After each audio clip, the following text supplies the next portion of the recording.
السلام علیکم ورحمۃ اللہ۔ ملاحظہ فرمائیں آج سورہ بقرہ کی 240 نمبر آیت۔ بسم اللہ الرحمن الرحیم والذین یتوفون منکم ویذرون ازواجا وصیة لأزواجهم متاعا إلى الحول غیر اخراج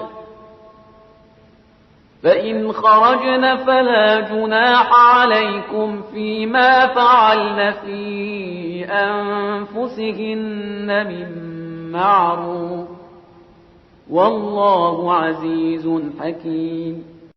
اور جو لوگ مدت حیات پوری کر رہے ہوں، ازواج کو چھوڑ کر جا رہے ہوں، انہیں چاہیے کہ 1 سال کا خرچ اور گھر سے نہ نکالنے کی وصیت کر کے جائیں۔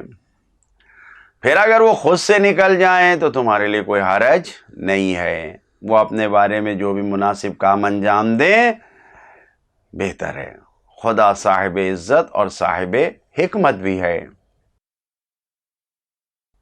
ناظرین، بعض مفسرین کا یہاں پر یہ ماننا ہے کہ یہ آیت عدے اور میراث کے حکم کے آنے سے پہلے نازل ہوئی ہے، لہذا 1 سال نہیں 4 مہینے 10 دن کا عدہ وفات جو بیان کیا گیا ہے اس آیت سے، تو یہ آیت پہلے نازل ہوئی، یا میراث کی حق کے جو احکام بیان کیے گئے ہیں اس سے پہلے یہ آیت نازل ہوئی ہے، اور جب عدے اور میراث کی آیتیں آ گئیں اور ان کا حکم آ گیا تو خود بخود یہ حکم ختم ہو گیا، گویا اس حکم کا وقت عمل ختم ہو گیا، بس اسی وقت تک اس پر عمل ہونا تھا۔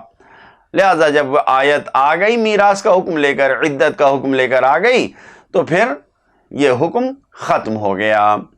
لیکن دوسرے بعض مفسرین کا ماننا یہ ہے کہ عدت اور میراث کا جو حکم بیان ہوا ہے اس میں جو باتیں کہی گئی ہیں وہ صرف واجبات کو بیان کیا گیا کہ اتنا تو تمہارے اوپر واجب ہی ہے، جتنا تمہیں کرنا واجب ہے، یعنی جس طریقے سے نماز تمہارے اوپر واجب ہے، 5 گانا نماز، اب اس کے علاوہ جو نمازیں ہیں وہ مستحب ہیں، سنت ہیں، نافلے کی نمازیں، نافلہ شب کی نمازیں، لیکن واجب 5 گانا نماز۔ اسی طریقے سے عدہ گزارنے کا واجب حکم وہی ہے جو 4 مہینے 10 دن کا ہے، میراث پانے کا واجب حکم اتنا ہی ہے جو بیان کیا گیا ہے۔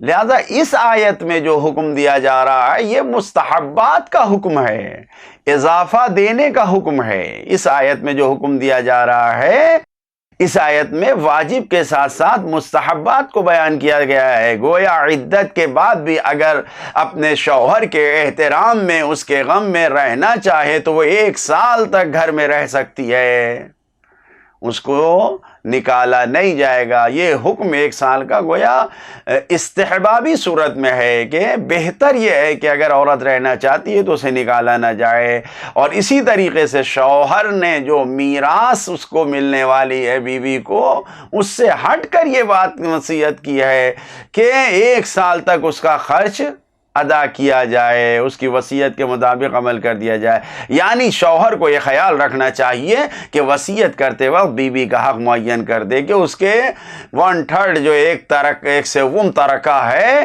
اس میں سے 1 سال کا اس کا خرچ دیا جائے، اور اس کی وصیت پر عمل بھی ہونا چاہیے۔ لہذا جو پیغامات ہیں اس آیت میں، پہلا پیغام یہ ہے کہ ہر مرد کو اپنی وصیت میں کچھ نہ کچھ مال اپنی زوجہ، اپنی بیوی کے لیے جو بیوہ ہو رہی ہے اس کے لیے معین کرنا چاہیے۔ دوسرا پیغام، وصیت کرنے میں سب سے پہلا مرتبہ اور رتبہ کس کا ہے؟ بیوی کا ہے۔ پہلے بیوی کے لیے کیجئے، پھر دوسرے عزیزوں، رشتہ داروں اور دوسروں کے لیے کیا جائے وصیت، پہلے بیوی کے لیے وصیت کریں۔ تیسرا پیغام، بیوہ عورتوں کا مستقبل اور ان کے اخراجات کا انتظام اور اہتمام کرنا واجب ہے۔ یہ نہیں کہ شوہر مر گیا تو اس کے ورثہ اس کو لاوارث چھوڑ دیں، نہیں، وہ کہاں رہے گی، کیا کیسے خرچ چلے گا، اس کا انتظام کرنا ضروری ہے۔ چوتھا پیغام، بیوہ عورت کو اپنی دوسری شادی کے لیے اختیار ہے، وہ عقلی قانون کے مطابق، عقلاء کے بنائے ہوئے قانون کے مطابق، شریعت کے دائرے میں رہتے ہوئے، جو حکم خداوند ہے اس کے مطابق زندگی گزارتے ہوئے، جو مصلحتیں ہیں ان مصلحتوں کے مطابق دوسری شادی کے لیے اقدام کر سکتی، قدم بڑھا سکتی ہے، کوئی پابندی نہیں ہے۔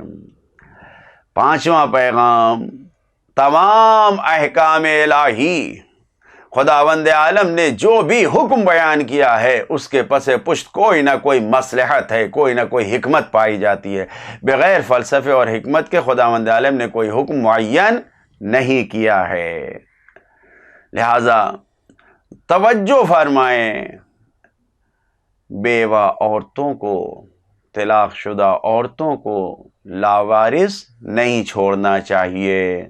جو عملی پیغام ہے، ایک انسان کی زندگی کا خاتمہ کامیابی اور سعادت پر اسی وقت ہوگا جب وہ اپنی زندگی میں وصیت کرتے وقت، جب وہ اپنی زندگی میں مرنے سے پہلے وصیت بنا کر جائے، وصیت کر کے جائے، وصیت کے بغیر نہ جائے۔ اسی لیے کہا گیا ہے کہ بوڑھے ہونے کا انتظار نہیں کرنا چاہیے، نہیں، انسان بالغ و عاقل ہو گیا تو جوانی کے عالم سے ہی اپنی وصیت کو لکھ کے رکھنا چاہیے تاکہ کسی کا حق ضائع نہ ہو سکے۔ خدایا احکام قرآنی اور احکام اہل بیت کے مطابق زندگی گزارنے کی توفیق عطا فرما۔ والسلام علیکم ورحمۃ اللہ وبرکاتہ۔